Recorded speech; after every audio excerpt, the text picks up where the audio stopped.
গণ অভ্যুত্থান পরবর্তী আমরা নতুন বাংলাদেশ বিনির্মাণের কথা বলছি।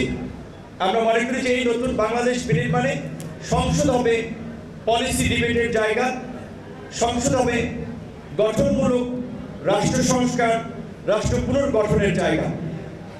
বিগত দিনগুলোতে যে রাজনৈতিক বিভাজন এবং বিদ্বেষ চলেছে, আমি মনে করি যে এই জুলাই গণ অভ্যুত্থান পরবর্তী এখনকার বাংলাদেশে আমরা যারা আছি সেখানে প্রকৃত অর্থে সরকারি দল বলি, বিরোধী দল বলি, আমাদের মৌলিক চিন্তা এবং দর্শনের জায়গা অনেকখানি কাছাকাছি। কাজে এখানে অযথা কতগুলো রাজনৈতিক বিভাজন বিদ্বেষ জিয়ে রেখে সংঘাত সহিংসতার রাজনীতিতে বাংলাদেশকে আর ফিরতে দেওয়া যাবে না। আমাদের কাঁধে কাঁধ মিলিয়ে কাজ করতে হবে। নতুন একটা সরকার গঠিত হয়েছে। সরকার গঠন হওয়ার পরেই দেখেছেন আপনারা আমরা একটা চ্যালেঞ্জের মধ্যে পড়েছি। মধ্যপ্রাচ্যের যুদ্ধ পরিস্থিতিতে স্বাভাবিকভাবে এই যুদ্ধ ইরান ইসরায়েলের মধ্যে হলেও বাংলাদেশের অর্থনীতি, বাংলাদেশের জ্বালানি বিভিন্ন ক্ষেত্রে এর একটা প্রভাব আছে।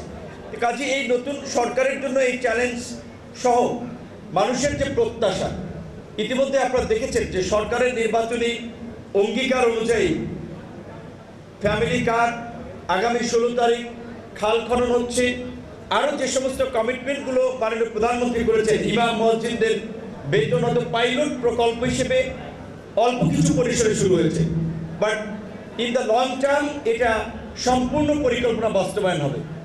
এবং আমরা সরকার আছি বিধায় প্রধানমন্ত্রীর প্রশংসা সেটি না, এটি বাস্তবসম্মত।